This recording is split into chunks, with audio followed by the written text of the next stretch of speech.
Okay, well, good morning, good afternoon, everybody. I got 10 a.m. here on the West Coast. So I think we're going to start this meeting if everybody's okay with that. I'll continue letting some people in. Looks like we've got about 33 people on right now, but there's still probably about another 30 that accepted the meeting. Oh, there's a few more coming in. They're coming in.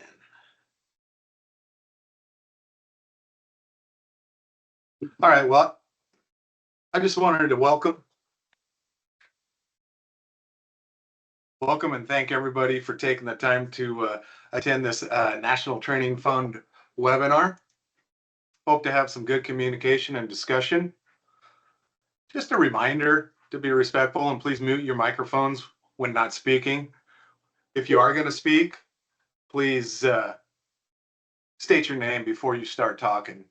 At any time, you're more than welcome to put some questions in the chat, and I'll be monitoring the chat, and then we'll get the questions to whoever it would go to. Just a quick overview of our agenda today. We have our new director, executive director, Mr. James Owens, with the department update. We also have Steve Metzman with the Connected Apprentice for a presentation regarding modernizing your training with iPads. They are exclusive instructional iPad provider to numerous trades across the country. We got Mr. Jason Corder with the National Training Fund Certification Manager. He will report on the IACP, the IWCP, and the IICB programs. Mr. Brian Tannehill will discuss some possible changes to the IICB test or exam. Mr. Mike Sampson will discuss GWO, regional training, and OSHA updates. Mr. Jeff Norris will discuss Canadian apprenticeship and any updates for our brothers and sisters up north. I'll give an update on mass timber.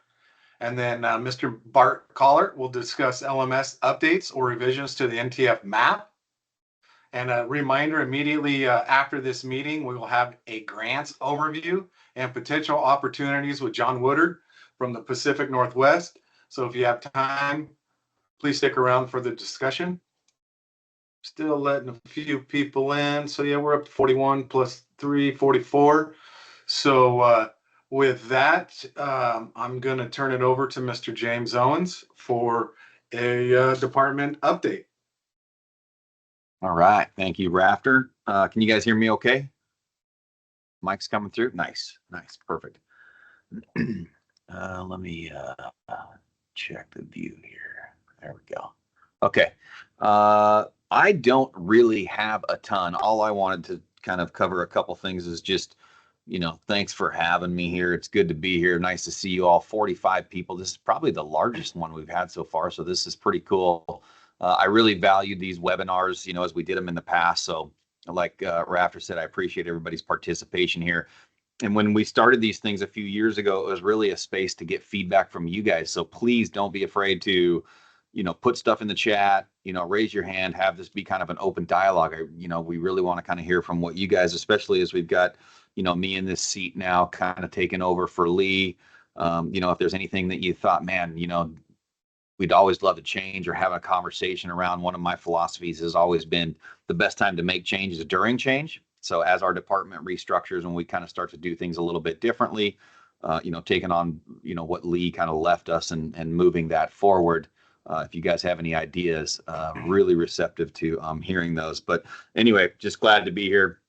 I did want you guys all to know that I did speak to Lee Worley last week. He is fully retired and enjoying it, doing a lot of bike riding and hiking and exercising, and he's really just digging it. So he said to make sure to tell all of you guys hello and that he misses you and he knows the program's in good hands, and he's excited to see what we got coming up. I talked to some of the administrative staff. One of the things that they wanted me to mention to you guys was that we've got new continuity logs for our weld program that came out. So making sure that you guys have those in stock at your programs. They should have been sent to you. We sent a bunch of them out. we are basically telling your members to reach out to you if they do not have a new continuity log, because those are no longer being sent out since we went to the digital cards. So Cynthia wanted me to make sure that you guys knew that, to make sure you've got those there and that you're letting your members know and handing those out, making them available. The only other thing I have is that, we just got done with our annual training program. That went really well. We're kind of finalizing everything there. For those of you that are involved in that, thank you very much for being a participant there and helping out. Just a reminder, logistically, we do not reimburse for hotels. If you guys stay outside of the dorms, just remember we're not reimbursing for hotels and or rental cars. We had a couple trickle through, some people kind of put some stuff through there. And so we just want to make sure that you guys know, if you are helping us with the annual training program, that to remember those two things. And other than that, I don't have a ton. I'm just working my butt off here trying to get up to speed with this department. And we got a lot of changes that are coming up, a lot of stuff that we're doing, really cool conversations going on. And I'm just going to let the guys here, kind of give you the real meat and potatoes of what this thing is. So thanks for having me. Back to you, Rafter. Right on. Thank you, Mr. Owens. I appreciate giving us a report. I know you're new as well, so but you look good in that seat. So good job. So next up, we've got Steve Metzman. He's with the Connected Apprentice, and he's got a 10-15 minute presentation he's going to share with us. Mr. Metzman has been working with James and then with me, and was able to provide 30 iPads for the California District Council to pilot this program. But I think it's going to be good. I mean, Steve, with that, I'm going to turn it over to you for your presentation.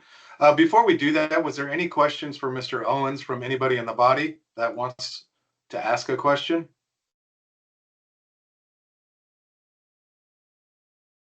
No? Okay, seeing none. Steve, floor is yours. Okay. Good morning and good afternoon, everyone. Thank you very much for the opportunity to meet this community. Mr. Rafter and Mr. Owens, we appreciate your partnership. The purpose of this brief presentation is to introduce this group to the Connected Apprentice. So partnered nationally with Apple, we are helping all different trades modernize their instruction. So I'm going to just briefly go through some of the high points.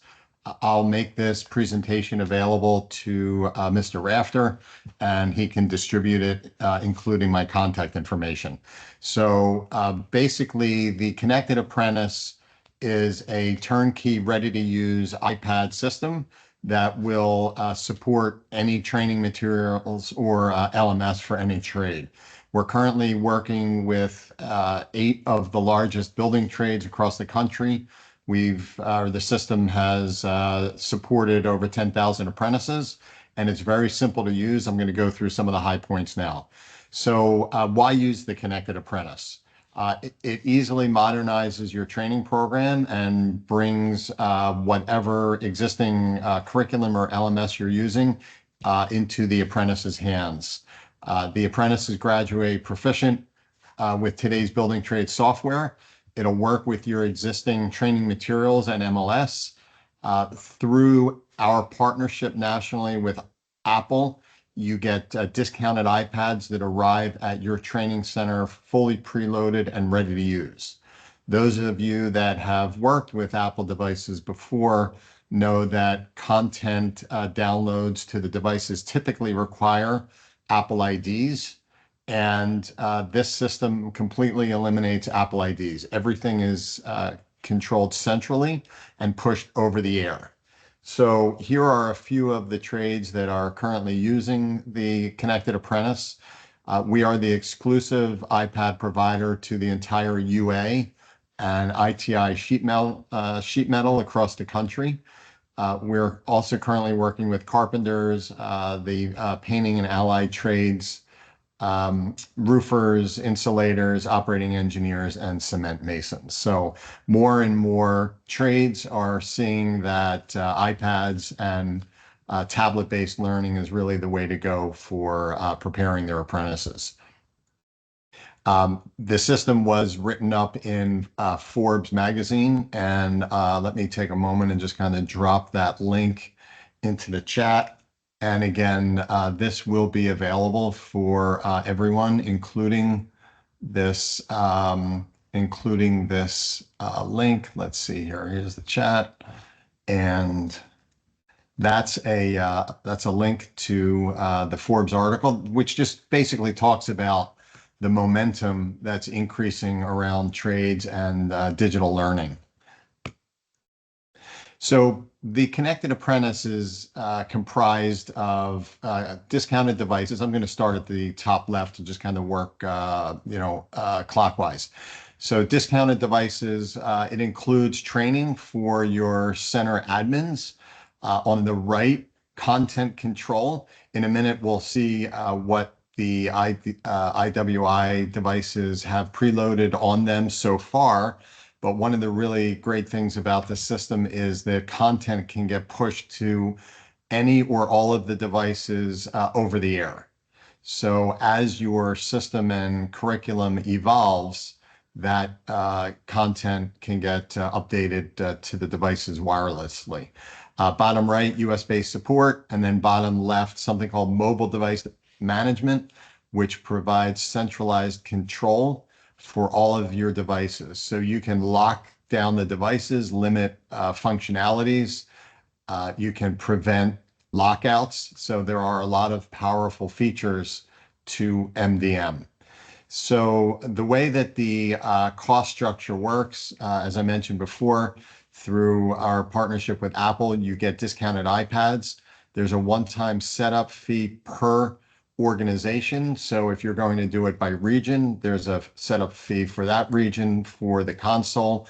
If you're going to do it by local, there's a setup fee per local, and that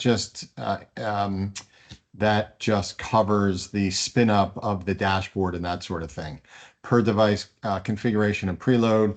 And then for support maintenance, knowledge base, and participation in the user group, there's a very modest per device monthly cost. And I'll be happy to provide quotes based on kind of what your particular requirements are, but that's an overview of the cost structure.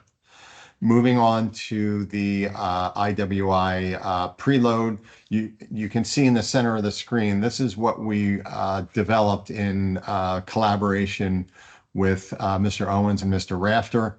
You can see there are a number of icons here. These represent industry software packages, as well as shortcuts to certain websites, and I'll kind of bring those up in a moment.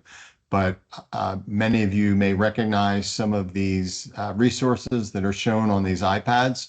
And if you proceed with the Connected Apprentice, your devices will be preloaded to your exact specification. Whatever you want on the devices, whatever you're teaching gets preloaded. And again, it can get updated over the air. So let me take a moment and just kind of show here what some of the resources are that are appearing there. So bear with me 1 second, and let me just share this spreadsheet.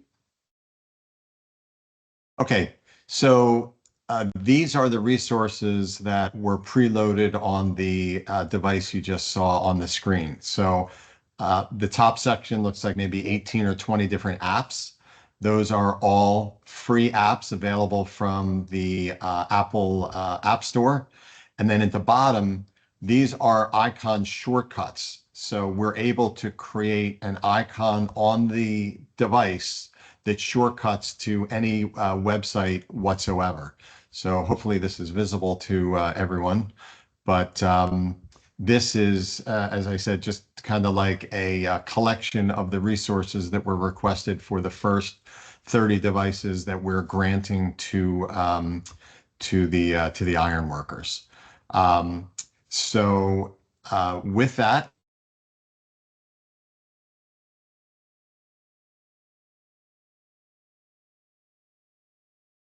Steve, you there? I think you froze up.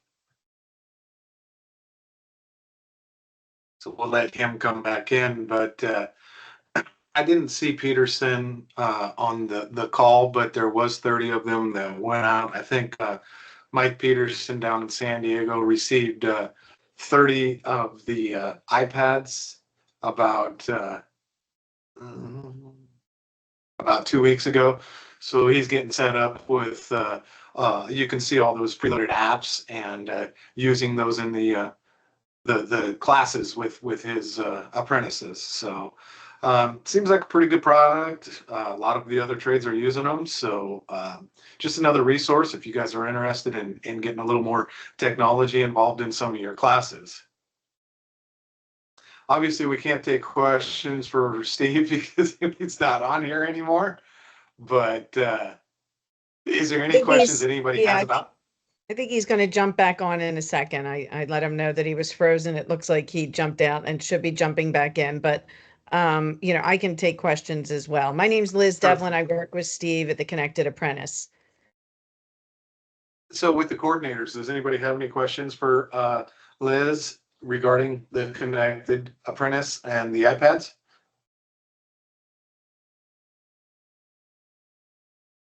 I see Kevin Crocker's got his hand up. Go ahead, Kevin. Yeah, Liz. Is there a yearly subscription? Is that what it is? Is it a one-time purchase? Yeah, yes. So, yeah, go ahead, Steve. Go ahead. Yeah, sorry about that, folks. My team's dropped.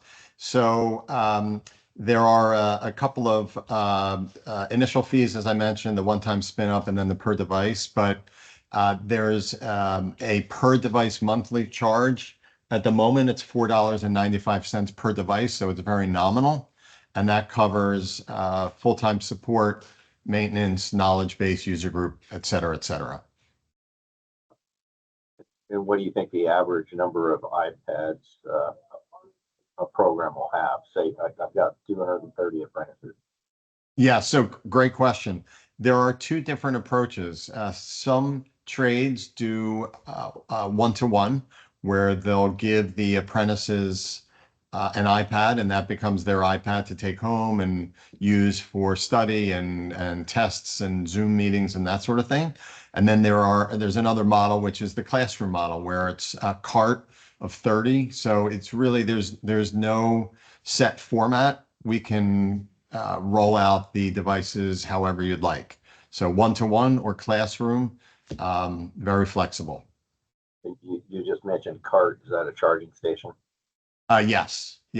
So we have Bretford carts, if you're familiar with those. Those are available also. That's kind of like, industry standard for classrooms, lockable charging carts that can get rolled from, one room to another. Thank you. See, if I might chime in just to let these guys know, some of the coordinators are already using iPads in the classroom for proctored testing situations. And so what they can do with this MDM software is lock down your iPad so a student can't go anywhere else but the URLs that you specify, and they can't use the camera. Basically, you can keep them from cheating, hopefully, in the classroom with the iPads, because you can really lock them down. And Jill Mulready is already doing this, and it's pretty effective. Thank you. That's a very helpful insight. So even if you're currently using a few iPads, if you don't have the MDM in place, we can actually, we can implement MDM for existing iPads or new iPads. Yeah, thank you, Mr. Collart. Appreciate that. Yeah, good question, Kevin, and thank you, Bart, for chiming in. Any other questions from any other coordinators regarding the iPads and the Connected Apprentice? This is Rob Barker, Local 44. Just one quick question. Are all of our training materials going to be downloaded onto onto these iPads? So, Mr. Rafter, you want to take that from a content standpoint? Yeah, Rob. So this would just be an add-on to it.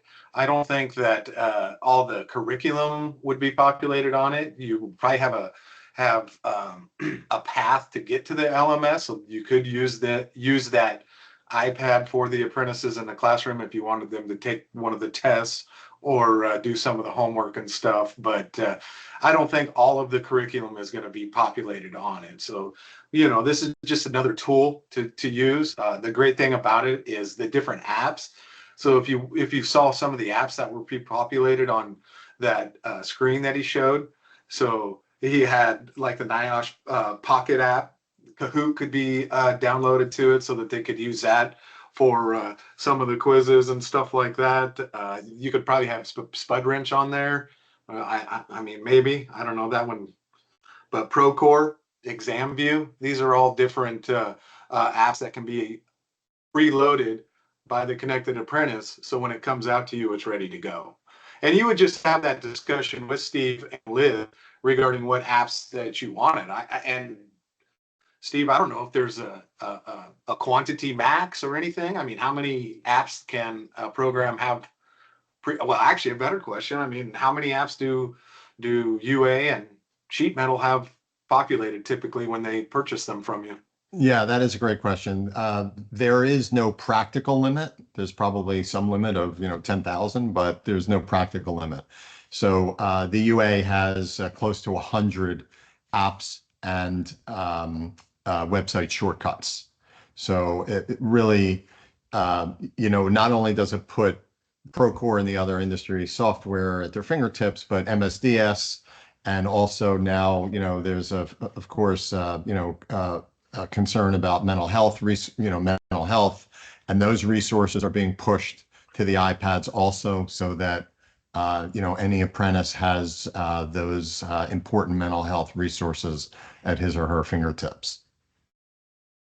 And then, of course, the apps, the linked union apps for your local, or if you have one for your apprenticeship, those could be on there so that they can research some of the different pertinent information for their specific local or something like that. Yeah. But good question, Rob. Any other questions from any other coordinators?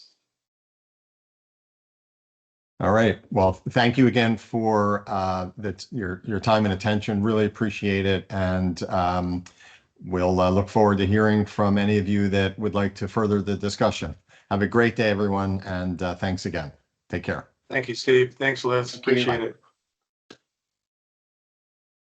Okay, so yeah, just to kind of reinforce, it's just another tool that can be utilized in it.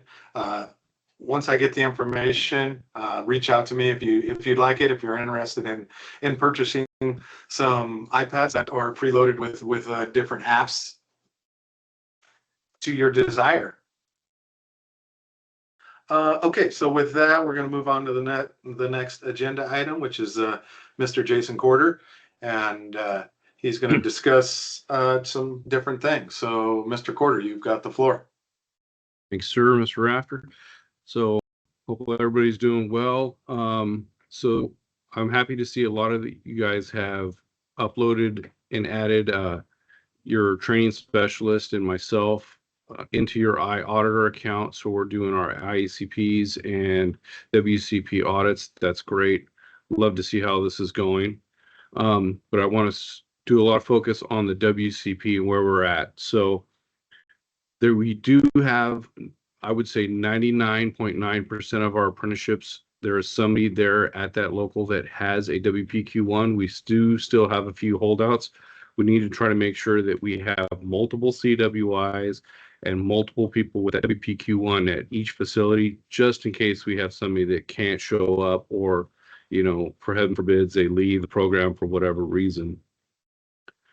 I just got back from Fab Tech, which was AWS's show, and I spoke with a lot of those individuals there at the AWS, a lot of committee meetings, and I will let you guys know that here soon, our program is going to be audited by the AWS. It's taken a few years. I've been pushing for it just because I want to make sure that if there's anything that we're doing wrong within our program, that we can fix it.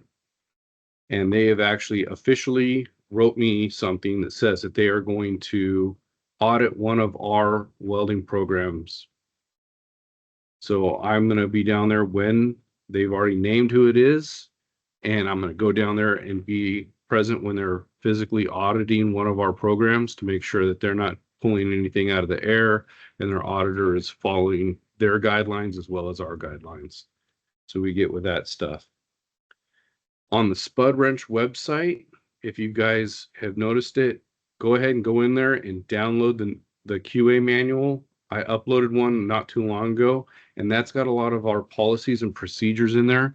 In years past, it was always we had to have a policy for this or a procedure for how we're going to do this, and every program was doing a little bit different. I went ahead and rewrote all those, took them to the committee liked them, and so they're in there. So if you have any policies, questions in there, they're written in there. Also in that B 5.4, I believe it was talking always about the calibrated welding machines and that fluke meter and stuff like that with there. They've done away with the terms calibration in there. It just has to be plus or minus, I believe it's 7%. It's in that policies and procedures. So if you guys go through there, you can view that.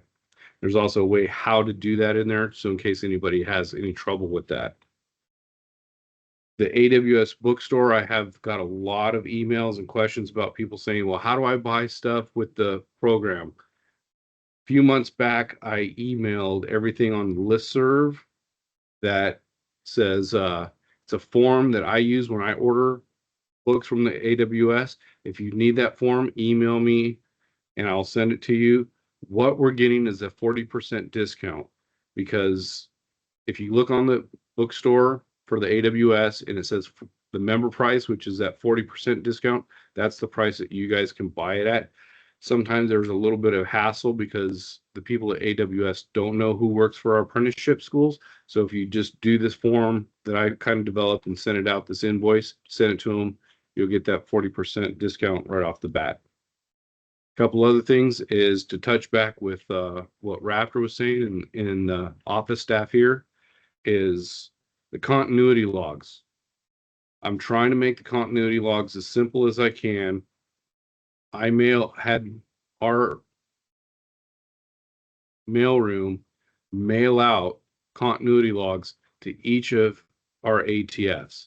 If you went through and you have an ATF that has 300 welders, we sent you out probably 350 logbooks. If your program only has 100 certifications, we probably sent out 125.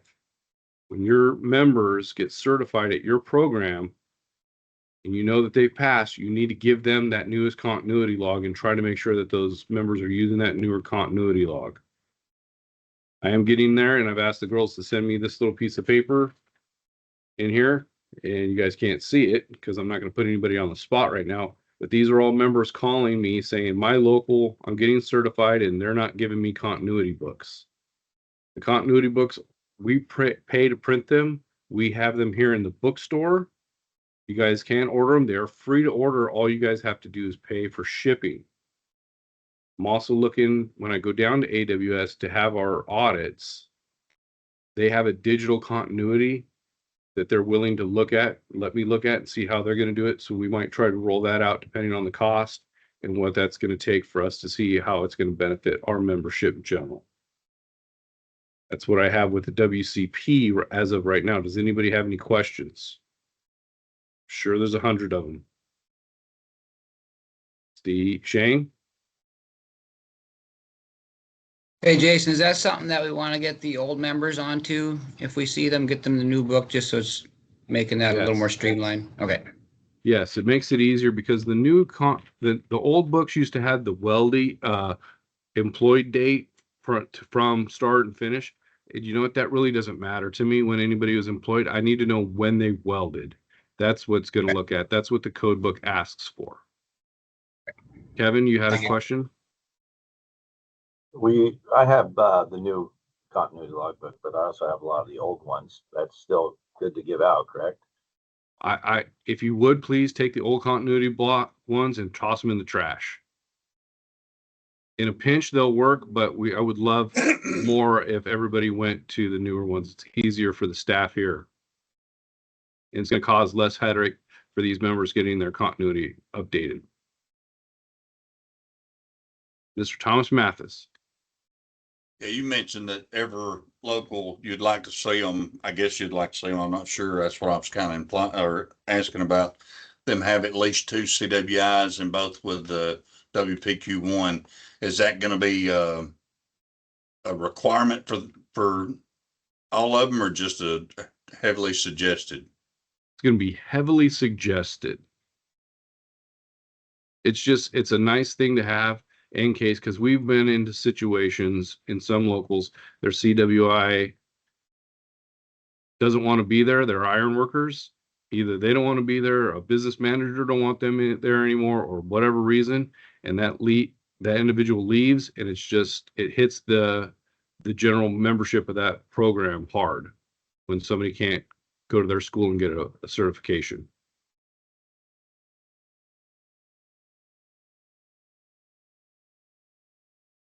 I see any other questions? I think that's it. Jay, if you want to roll. Oh, Shane, do you have another question? Yeah, real quick, Jason. So the last WPQR1 class that you guys had set up doesn't work with my schedule. Is there any way to get those books sooner so I can start studying those, so when that does come up to take that test, or to the seminar, it works to be a little more prepared for that? You need a set of WPQ. You already paid for them? No, I didn't know how to do it, because the last email I seen said that you got to sign up to the class in order to get those coming. Could you shoot me an email on how I can get those guys ordered, so I can at least glance through them before I schedule the class for that? Yeah, I can look at that. That's Okay, not an issue. thank you. We're all these books that we're selling to you guys understand, we're not making money on it. What I buy them for is what I have to sell them for. That's just how it works with our 501c3. Any other questions on the welding program? Oh, so there was something else. So I talked to the Hobart Institute just this last weekend at FabTech, and 2 things. One, we're not exclusively saying you have to go to Hobart. If your membership wants, or your instructors want to go to AWS, or they want to go to Lincoln School or another program, and you feel that that's what's going to meet your membership needs, your instructors needs to pass that exam, you can go do it. But that reimbursement amount is going to stay the same. We just need all the receipts with that. And 2, the Hobart Institute was asking if they can do CWI preps at 2 of our district council RTCs, which might happen. So this way our individual won't have to go to Troy, Ohio. They can go there. But the same thing is, we're just going to provide them a space, all of the fees, all of the hotels, all that stuff, just like you're going to go to Troy, Ohio, or to these other places. That's going to be what needs to be. We're just offering up a space for them. Mr. Jim Hill? Yeah, Jason, I sent in a request to have one of my CWIs. He actually quit, and I was going to get his stamp removed. That's something we can't do by ourselves, right? No, send it to me, and I can get him deactivated in the system. Okay, I just sent it into the office, so I'll just send it directly to you. Send it to me. Sometimes everything should go to WCP, but in this instance, if you need something quicker, you can send it to me and I can try to expedite it. But remember, when you guys try to expedite stuff, it might, then my queue gets 100 miles long too. Yeah, it's no big deal. I sent it to the WCP. Maybe they're still working on it. I just put in something today. It was maybe about a month ago. So it's not that big a deal. I just didn't want him to stay on there if he's not active. Understood. Thank you. Okay. Thank Sean, you. did you have something, Sean? Yeah. So we're doing the audits for the WCP now through safety culture. Is that expected? That way we're not mailing them back in or emailing those in. Yeah, correct. So yeah, that's the preferred way to do it. So we want you to do it in the photographic evidence in here, just to tell everybody so that everybody knows. A long time ago, when I was talking to one of the AWS auditors, anybody in here that's a CWI you can apply to be an auditor for AWS. And you actually can get paid by AWS to go audit other programs, not ours, but other programs. So there's CWIs out there that don't like that we do our internal audits and don't believe that we're really there. They're thinking we're just pencil whipping it. Oh, you know, Jason went over seen Sean. He's an iron worker. They're iron workers. He just really didn't do the audit, just signed it off and said it's good. And they don't like it because they think that we're shady that way. Some of them, some guys believe that. And then the other thing is we're also taking money out of their pockets. So as we're doing our audits and taking photographic evidence, we can prove that somebody was actually looked at that stuff. So it kind of closes that door on them a little bit more. Do we More have credibility. Sorry, do we have a template on how to operate that safety culture? I think you and I talked about that before. Like if I think what was it? We did the coordinators meeting in Chicago, and you talked about it. And but if you only use it once a year, it would be nice to have some kind of packet that walks us through the step-by-step on how to use this app. Is there something like that exists and I'm just not aware of it? I don't think we necessarily have anything like that, but that's a great point. Maybe that's something that in the next couple weeks that James and Tannehill, myself, and we can kind of get together and have like another webinar on a walkthrough on each step on that. I know James did a webinar that's on the NTF YouTube account, but maybe just another walkthrough and stuff like that wouldn't be a bad idea. Just make sure we're all on the up and up.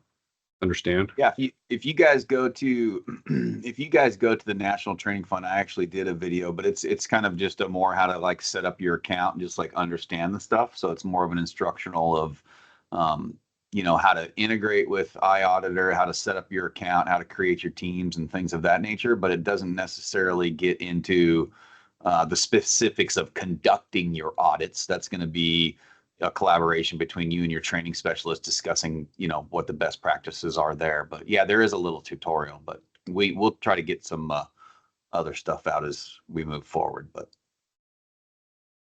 yeah, thank you. Doc, Okay. what do you got? Yep. You're muted, Doc. You're muted. You're muted. Press and hold Better? your space You can hear bar. me now? Come on. On the safety culture, when we're having our in-person audits, should we be preloading all our stuff in there before our auditor gets to us? It wouldn't hurt. Okay.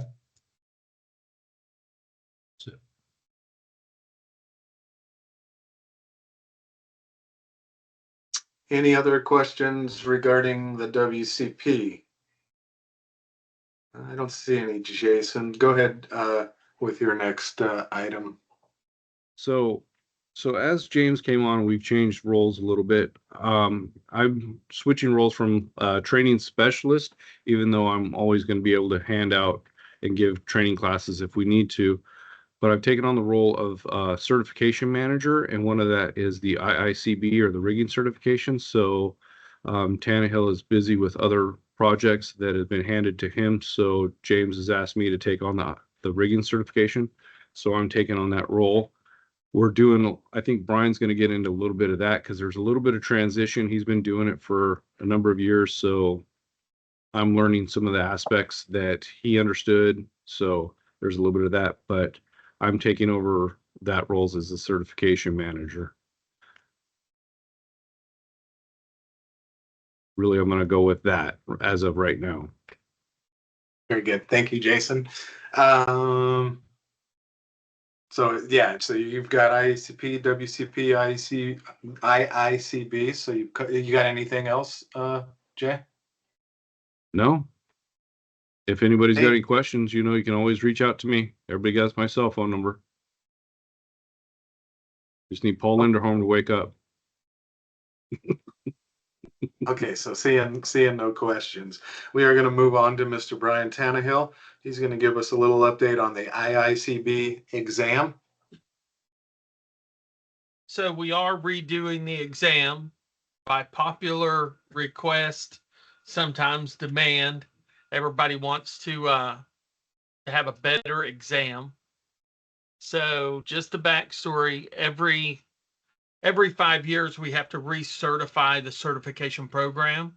And with that comes a review of the exam data and a review of the exam questions to make sure that what we're training, questions that we're training to are things that you have been, or things that we're, questions that we're testing to are things that you have been trained to, and that they're still viable and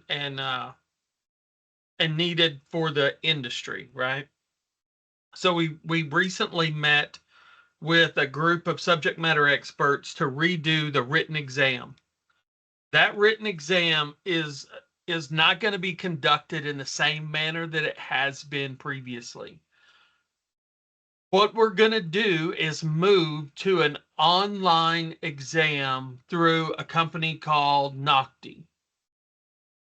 So you're going to schedule your exam with them. You're going to take the written exam wherever you want to. You can take it at home. If you take it at home, then you have to have a computer with a camera on it and a secondary device so that they can see the area around you to make sure there's not somebody sitting there feeding you answers. Does that make sense? So exactly like we do the OSHA 510s, whenever you're in class with us taking the 510 on that test day, that's going to be the same type of environment that your students are going to need to have whenever they sit for the written exam.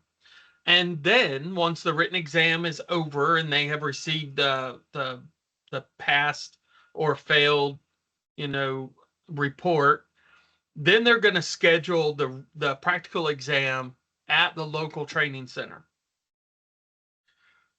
So anytime that you recreate a test, that test becomes a beta version of the test.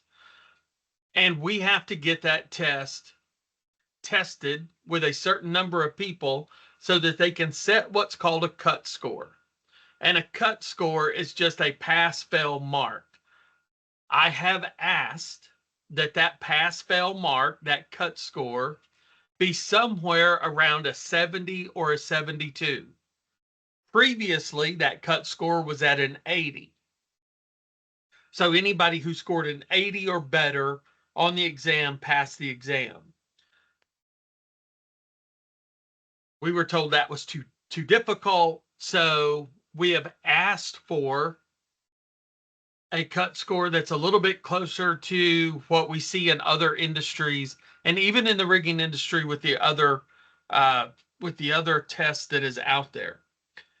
So we're asking for a 72, a 72. I will not know what that cut score is going to be until after the written exams have been beta tested. I have called and talked to a few locals. Right now, I've talked to 5 locals. I need to reach out to one more and talk to them to set up 10 exams at each location in the training center that either myself or Jason Rafter will go to and proctor the written exam through Nocti using their program and their procedures to get the test done. That has to happen within a week. So I've blocked out the week of the 29th through October the 3rd to conduct those written exams. The hope is that we can have at least 50 people sit for the exam from across the country to get a good cut score. Right now, I need about 20 people to sit for that exam. So 2 locals. I need 1 in the Northeast, and I need 1 in the central part of the US. So if you're sitting there as an apprenticeship coordinator and you say, hey, I would love to give that exam for the beta test at my facility, reach out to me either during this meeting or after, let me know, and let's get 10 people at your facility and a date and time for you to give the exam at your local. Once the exam is finished, no one will know if they passed or failed. We're going to go in, we'll give the exam. It's going to take about 3 hours. The exam is 2 hours. The written exam is 2 hours. And then, but there's going to be about an hour on the front end and the back end, right, combined, of some administrative paperwork that we need to do. Because what they're going to do is they'll take the scores back to NOCTI. They'll collect all that data. They'll go through and they'll say, these are the persons that passed the exam and these are the persons that failed it. And they'll set that cut score for the exam based on the number of questions that everybody got right. Does that make sense? Then they'll say who passed the exam. They'll send me a list saying all of these people passed the exam. I will then send an email to each one of those people telling them that they can schedule their practical exam at their local training center that is an approved testing facility. Once that's done, then that person would, if they pass the practical exam, would receive a IICB certification for the next 5 years. So right now I need about 20 guys. I need 2 facilities, one in the central part of the U.S., one in the Northwest. So if you're interested, please let me know. If you have any questions, I'd be more than happy to answer any of those about the new test or the old test, or what processes or procedures you're going to need moving forward.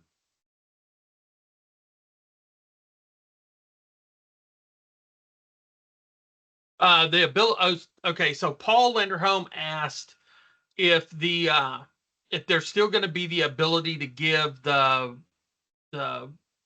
written exam through the SLMS, through the secure LMS, and that answer is going to be no. That secure LMS is going to, from what I understand, go away. We pay for it anyway. If we got rid of it, the price that we're paying on it is going to offset some of the cost for the written exam that your students are going to take. Now, again, there's not any cost to the member for them to sit for the exam. They're going to schedule it. We're going to pay for it. Just like normal, if they fail the exam, they can take the exam again. That if they fail it a third time, they still have that 5-year moratorium on taking the exam after they fail it a third time. So we really want people to study. We have the ITI training materials that's available through the LMS, through the learning management system that everybody uses. The only thing that we use the SLMS for is that secured test. Since we will not be giving that exam anymore, we don't need that, and everything will go through NOCTI. So your students will be able to sign up for the exam. They'll get approval. I'm going to say within a week, they'll get approval to sit for the exam. And then, because that approval still has to come from us, but it's not going to be 30 days. They won't have that requirement to wait 30 days to take the written exam. They'll sign up for it. NOCTI will send us an email saying, this person, John Doe, signed up for this exam. His book number is such and such. Can he take the exam? And then we'll run his records, make sure that he meets those minimum requirements to sit for the exam. And then they will issue that instance of the exam on a particular date and time that person has said that they could take the test. So my assumption is it's going to be at least a week, but probably not over a week. I don't think it'll be over a week. I would be extremely irritated if it took over a week for me to apply for the exam and actually sit and take the exam. So, any other questions? You can open your mics and shout them out if you want to. Hey, Brian, you said you needed one in the Northeast, and then the second time you said Northwest. So I got a couple Northeast. Guys. No, Northeast. I've got Portland in the Northwest. I've got Vegas in the southwest. I've got local 709 Savannah in the southeast, and I've got Chicago in the Midwest. I would like to have one other location in the central part of the U.S. and one in the Northwest. That'll give me a good round a good round group of people to set for the exam to get the best cut score across the country. That makes sense. So Boston, I think, Center, he's got a waiting list, he says, so just FYI. Yeah, so here's the other thing about that too. If you have a 4-year program and those students meet the requirements of the exam, except they're not journeymen, give them the beta test. I am more than happy to come to your local, sit down with some 4th-year apprentices and give them that beta exam if they want to take it. That helps us too. And then if your local is not a approved testing facility, you can sign up for one of the courses that we have at the Regional Training Center, get your facilities accredited to give the exam, the practical exam, and then start scheduling those exams. Very good. Thank you, Brian. Any other any questions? Any final questions for Mr. Tannehill in regards to time? I do not see any. Okay, so thank you again, Brian. Next up, we're going to have Mr. Mike Sampson. He's going to go over some GWO, RTC, and some OSHA information. Mike? Yeah. So on GWO side, we have a second facility now on the East Coast as well. So we got local 4361. They got approved back in July. I know California's kind of moved. I think they're moving towards GWO. So I'd have you get a hold of Mike Peterson and then Rafter. I'm sure Peterson will follow up with Rafter. And there's actually been some interest in Canada with the GWO stuff. It's the GWO is the offshore global wind organization. It's the offshore wind, although you can use it onshore. The Regional Training Center, that's kind of the big one I wanted to get. The calendar, my goal is to have a final schedule together October 1 and get it on Mr. Owens's desk so he can get it out on the listserv by the end of October. My fingers crossed. My goal is for him to be able to get it out mid-October, but shouldn't be any problem getting it out by the end of October. That's the Regional Training Center calendar. And then the OSHA, there's really no updates with OSHA right now. So the OSHA training program I haven't heard of any updates to the OSHA training requirements. So just make sure your trainers are conducting the classes in accordance with the OSHA guidelines. And with that, I'll shut up so somebody else can. We got a few minutes left. I know we got a couple other topics. Any questions for Mr. Sampson? Any other coordinators? Okay, Mike, I don't see any. Thank you for your input. So I'll go next real quick. Talking about mass timber. According to Woodworks, number of mass timber projects in the U.S. and Canada is increasing significantly year over year. As trainers, we need to ensure that we have the qualified workforce to provide to our contractors. Hybrid mass timber is becoming more and more popular as well. And we've been working to try to provide a hybrid mass timber mock-up for facilities to purchase. We're also working to revise the existing Woodworks reduced mock-up, which a lot of people have already purchased, which is going to have a revised drawing to kind of make it into a hybrid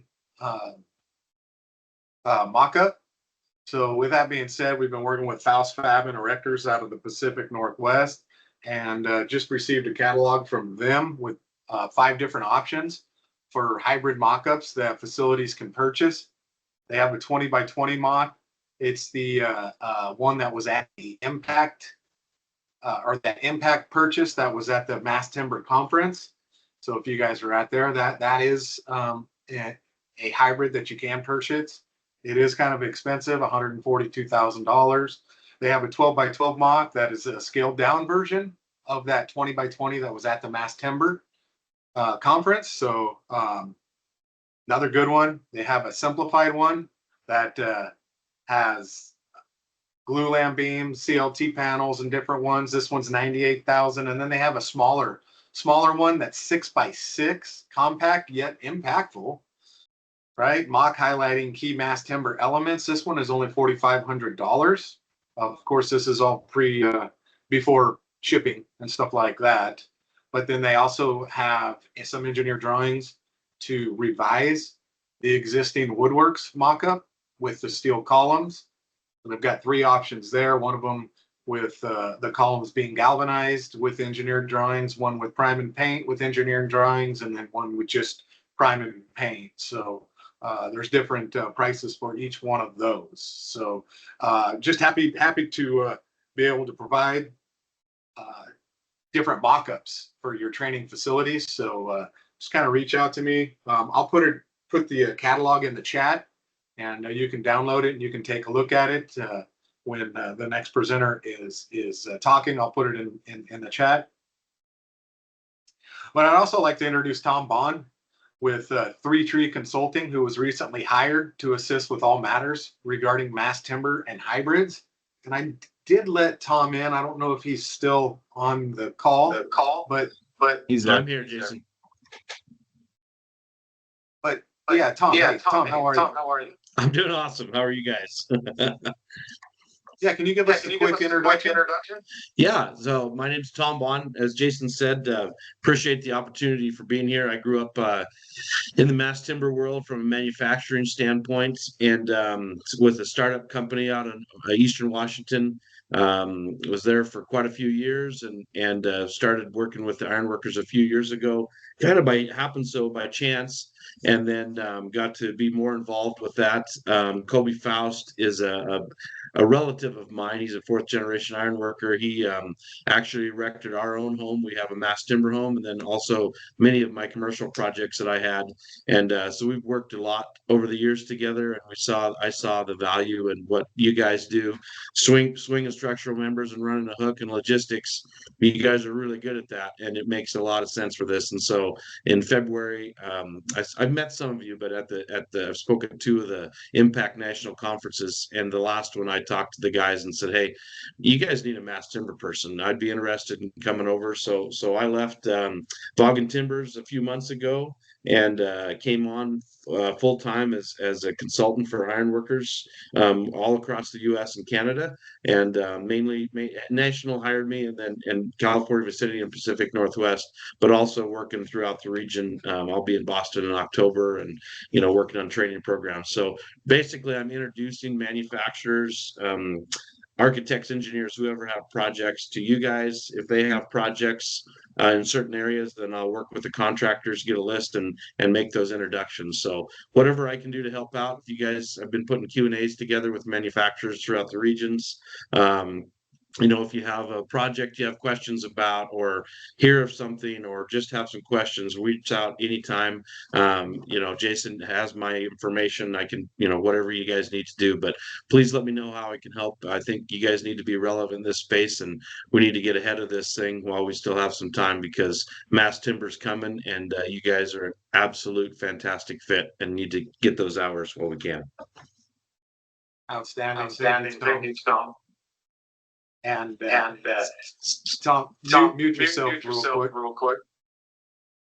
So maybe Tom can put his contact information in the chat. He's an outstanding resource when it comes to anything mass timber. So for any of you coordinators across the country, or even up in Canada, reach out to him, and I'm sure he's going to be able to assist with answering a lot of the questions that you're going to have. We do have our last mass timber class in Henderson next week. There's probably going to be 2 of them that are going to be scheduled at RTC centers next year. Also want you guys to save the date. The Mass Timber Plus Conference is coming up October 28th through the 30th at Heinz Convention Center in Boston, Massachusetts. So if you're on the East Coast, it might be good to try to attend this or attend that. And then also the International Mass Timber Conference is March 31st through April 2nd, 2026 at the Portland Convention Center in Portland, Oregon. So attending one or both of these events is essential to anyone looking to stay updated on the newest trends and developments with the mass timber industry. So with that, is there any questions regarding mass timber from anybody? Okay, in the interest of time, we're going to move forward. I got Jeff Norris up next with the Canadian apprenticeship. Jeff, you've got the floor. Thank you, Jason. I will keep this short as we're running up to the top of the hour. Good day to all the coordinators and colleagues on the call. Congratulations to James Owens on behalf of the Canadian coordinators, and thank you to Lee Worley for all of the years of service. We appreciate it. Just a couple of things that I will mention statistically, just for the information of those that are on the call. We have 22 local unions in Canada, of which 15 are outside or field locals, 6 shop locals, and we have 1 specialty local. And of those 22 locals, we have 15 training centers across the country from British Columbia right through to Newfoundland. And we are doing quite well with our statistics on average. The latest numbers I've got, we're running around 29.4% apprentice to journey person ratios. So that's a good, healthy number. In terms of apprenticeship in Canada, our programs are all block training, so we do not offer evening training classes outside of journey person upgrading. And so apprentices actually take a leave of absence from their workplaces and they enter into block training, and that's standard across the country. One of the things that and I think there's only 1 Canadian coordinator on here. So I know that James Owens was our grant specialist. So one of the things that we have up here that we're quite blessed with is we have what's called the Canadian Apprenticeship Strategy. So it's an investments in training. And they've announced a new grant. So we have up to $5 million per project for a maximum of 36 months. So that is just opened earlier this year. It's a continuous intake. So I will be sharing some dates with probably through the National Training Fund so that all of our coordinators can get information about that. And lastly, I just wanted to say something about a best practice up here in my estimation. And that's, and maybe some of you are already offering programs in this realm, but we have the District Council of Ontario, which includes 7 locals, 6 outside locals. So of those 6 outside locals, they are implementing a fundamentals of financial planning into each level of apprenticeship training. So this covers things like essential and non-essential spending, how to eliminate discretionary items to save money, things like smokes, coffee, takeout, bar, have that emergency fund, and really how to save. So they talk about the pension plan, our pension plan through the federal government, and other income tax brackets and other ways to save. So with that, Jason, I will end my report. Thank you. Thank you, Jeff. I appreciate that.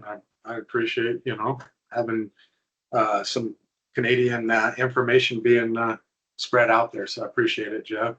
I think Bart, Mr. Bart Collart with some LMS updates or revisions to the NTF map. Bart? Yeah, thanks, Jason. Hi, everybody. There's a new NTF district map coming up that reflects kind of some of the changes going on since James has taken over. We'll distribute those shortly. They're pretty, it's almost ready to go, almost ready for prime time. And then as far as the LMS goes, we're always working on new stuff. I'm still prepping for the release of it's called Next Gen UI, which is going to be a user interface refresh of the LMS The primary benefit being to our students. Their enrollment list now is searchable, and you can see a lot more information on the screen at one time. When you get into your third, your fourth year of your program, it can be a lot of stuff on there. This is going to help our students get to the courses they need to get to quicker and easier. And that's a bunch of other stuff too. We're working on a lot of Spanish materials and lots of things happening. So if anybody has any questions, let me know, but that's about all I have for today. Does anybody have any questions for Bart? Okay, well, thank you, Bart. I appreciate your update. Okay, so I think we're kind of winding down. Mr. Owens, do you have any closing remarks?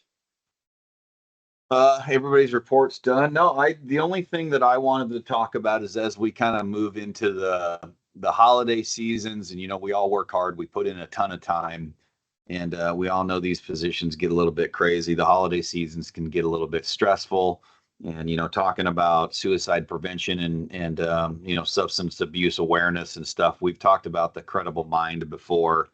It's a resource that Impact kind of put together, and it's out there. I'm going to put it in the chat right now. We aren't the professionals who deal with this type of stuff, and I don't expect you guys to be, but we should be responsible and helpful in helping people find the resources that they need if they are struggling, or if you are struggling. I know we're big badass iron workers, and we never have any issues, but when it comes around suicide prevention and stuff like that, you guys should know where your tools are. So check out that Credible Mind. Make sure you put it in your toolbar and make sure you let your instructors and everybody know. A lot of resources on that website. And we're also going to be in process of developing substance abuse and suicide awareness training that we're going to roll out at the annual training program, hopefully next year.